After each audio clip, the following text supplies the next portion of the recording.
वाह बेटा, तूने बहुत अच्छा काम किया। हमेशा कमजोर और गरीबों का सहारा बनेगा, तभी तो मैं तुझे राजकुमारी विद्या बोलूंगी। मेरी प्यारी गुड़िया, मेरी राजकुमारी।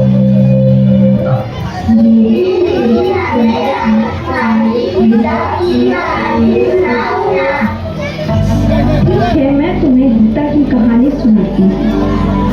यह कहानी है उस स्त्री की जिसने पुरुषों के दरबार को चुनौती दी, जिसने अपने साहस से इतिहास लिखा और जिसका नाम आज भी कश्मीर की घाटियों में गूंजता है। यह कहानी है राजकुमारी विद्या की, कश्मीर की राजकुमारी। महाराज प्रणाम। क्या हुआ राशि? महाराज बधाइयो बधाइयो, लक्ष्मी जी आई है। रानी जी ने एक पुत्री को जन्म दिया।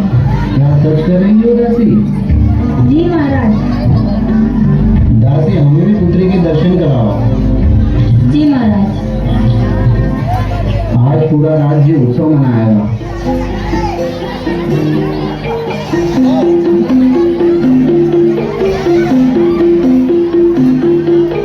छोटी सी प्यारी सी नन्ही सी आई कोई बड़ी, छोटी सी प्यारी सी नन्ही सी आई कोई बड़ी, भोली सी प्यारी सी अच्छी सी आई कोई बड़ी। और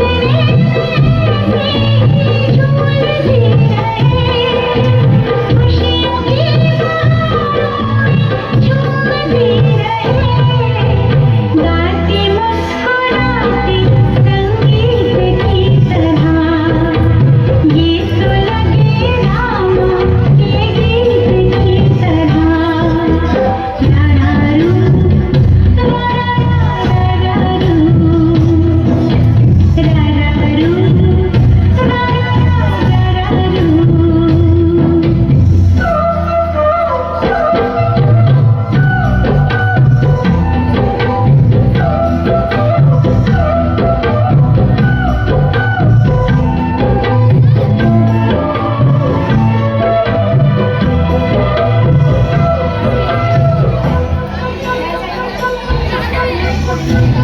जब राजकुमारी गीता अल्प आयु की थी तो उन्हें ज्वर हो गया। यह ज्वर इतना प्रचंड था कि जब ज्वर ठीक हो गया तो उसका असर एक पांव पर रह गया और वे लंगड़ा कर चलने लगी। इसी कारण सब उन्हें लंगड़ी राजकुमारी कहने लगे।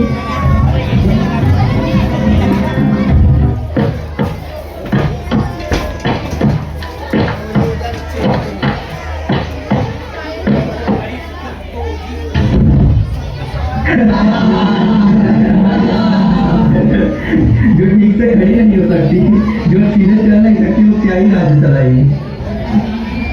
उठो बेटी उठो, जो शरीर से कमजोर होता है जरूरी नहीं वह मन से कमजोर है। याद रखना, शेर छोटा होता है, धीरे धीरे चलता है, लेकिन हमला सबसे तेज करता है और विशाल से विशाल का हाथी को भी मारकर गिरा देता है। गुरुदेव, मैं साबित करूंगी मैं किसी से कम नहीं हूँ। जरूर बेटा, यही आत्मविश्वास एक दिन इतिहास बदलेगा।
तो है बेटी, अब मुझे विश्वास हो गया है कि मेरा राज्य सुरक्षित हाथों में है। तेरे हाथों में ये राज्य सुरक्षित रहेगा। समय बीत गया, राजकुमारी गीता अब युवा हो चुकी है। उसके वीरता, साहस और सौंदर्य दूर दूर तक फैल चुका था। कश्मीर के राजा शेमगुप्त ने उनसे विवाह का प्रस्ताव भेजा। ये विवाह दो व्यक्तियों का नहीं बल्कि दो राज्यों का भी मिलन था।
प्रिय, यदि मुझे कुछ हो जाए तो अभिमन्यु का ध्यान रखना।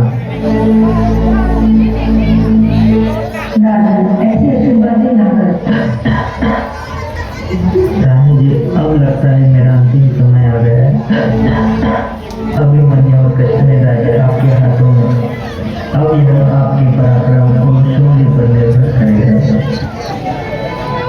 राजा की मृत्यु के बाद रानी विद्या की जिंदगी दो राहों पर खड़ी हो जाती है, जहाँ एक और सती के मौत का दुख और सती हो जाने की परंपरा थी।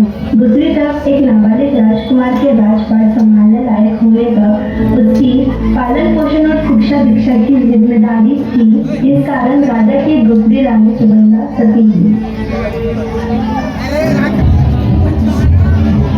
मैं घोषणा करती हूँ कि आज से अभिमन्यु हमारे राजा होंगे और मैं इनकी संरक्षिका। राजमाता विद्या की राजमाता विद्या की राजकुमार अभिमन्यु की राजकुमार अभिमन्यु की राजकुमार अभिमन्यु की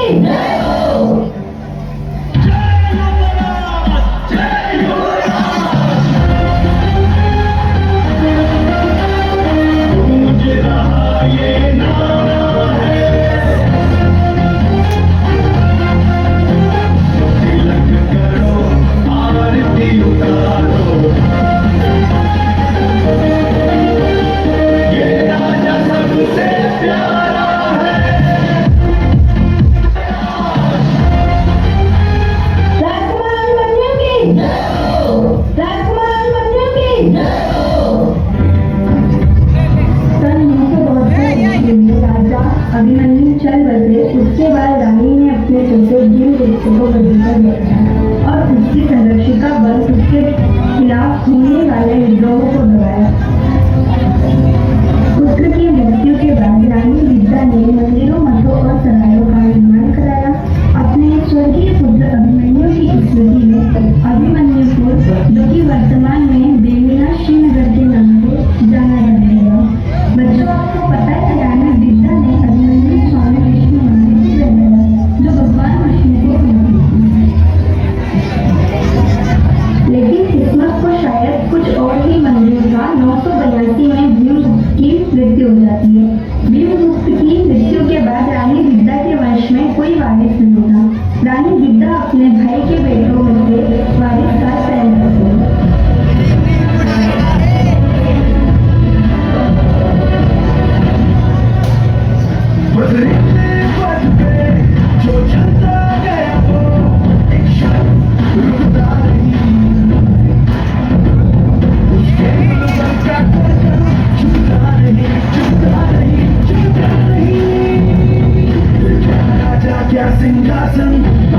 परिभाषा पावन शैया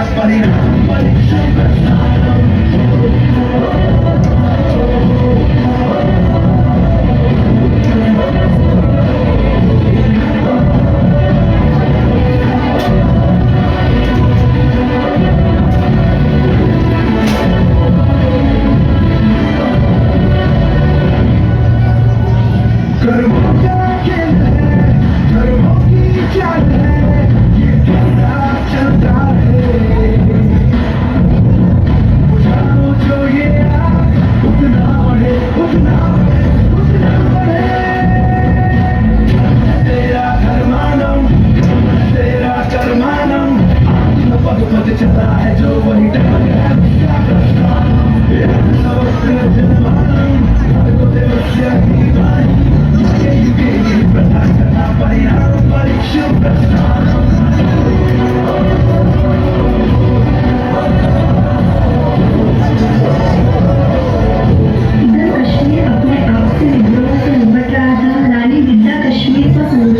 सुरक्षित करने में लगी थी। उधर महमूद गजनबी भारत के विभिन्न हिस्सों में मारकाट कत्ले आम कराकर पश्चिम पंजाब से कश्मीर की ओर बढ़ रहा था। कश्मीर जिसे दुनिया का स्वर्ग कहते हैं, वह उसे अपने कब्जे में करने के लिए आगे बढ़ रहा था। वह बर्फ से ढकी सफेद वादियों को खून की लाल चादर उड़ाने के लिए आगे बढ़ रहा था। मैं हूँ महमूद गजनबी, माफी दया ये सारे सब है मेरे लिए अजनबी। मैं हूँ महमूद गजनबी, मैं हूँ जल्लाद, मैं हूँ चोर लुटेरा। हिंदुस्तान में डाला है मैंने अपना डेरा, लूट कर ले जाऊंगा हिंदुस्तान की सारी धन दौलत और खजाना। महमूद गजनबी को याद रखेगा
लेकर आकर गजनबी के आक्रमण की सूचना देता है।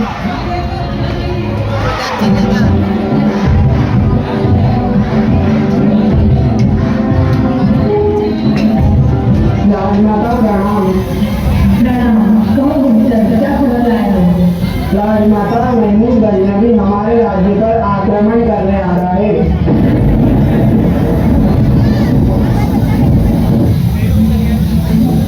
राजमाता, हमें गजनबी को रोकना होगा।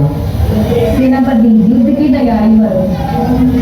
लेकिन राजमाता, महमूद गजनबी की सेना बहुत विशाल है, उससे युद्ध मतलब हमारी मौत। इस तरह तो इस युद्ध में क्यों निश्चित है।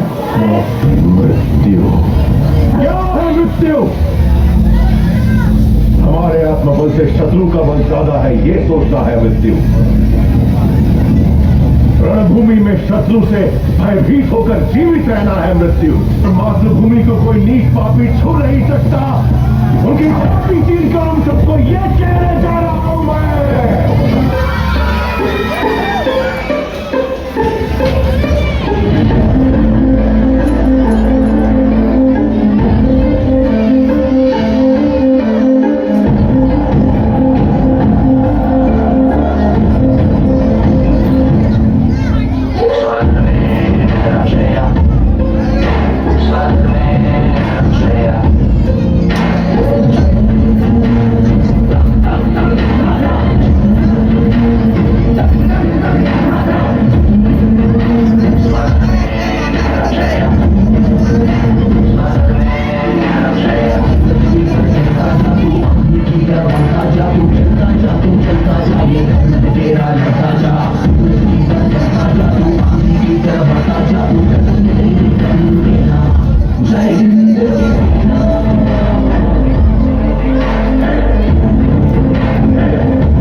महमूद गजनबी को रानी में रणसंधि दिखाई दे रही थी और महमूद गजनबी और उसकी विशाल सेना लगभग 35,000 सैनिकों ने रानी के सामने आत्मसमर्पण कर दिया।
थी राजनीति की ज्ञान शिखा